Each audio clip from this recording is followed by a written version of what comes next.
This is the smiling face of one of the most unique and fortunate children on the planet.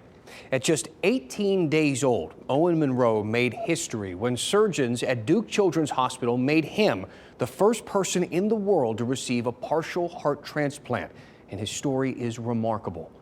Now, doctors knew that Owen had heart problems before he was even born. Now, without getting too technical here, his heart was just not going to sustain him through his life, and without intervention, he was going to die.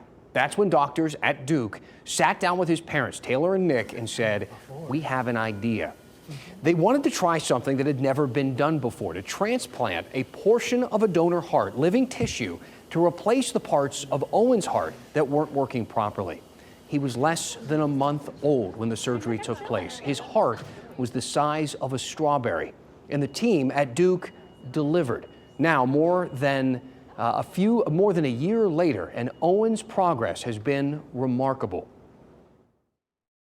How lucky and blessed we really are to have this opportunity, because almost 21 months ago, we were not sure if he was going to make it to the next day. It's really the greatest gift, knowing how precious life is. And I think because of the situation, Nick and I truly don't take a day with him for granted.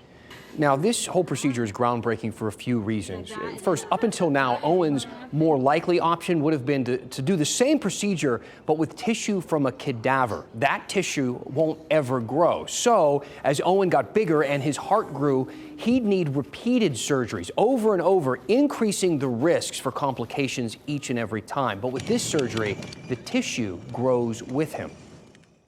This has created a new field in cardiac surgery. And on one level, you've got a baby like Owen, who is his life has really been transformed by having this operation. And then on another level, there are going to be thousands of children in the future that are going to be able to benefit from this procedure. Since Owen's surgery, 12 other partial heart transplants have been performed on children, 9 of them at Duke.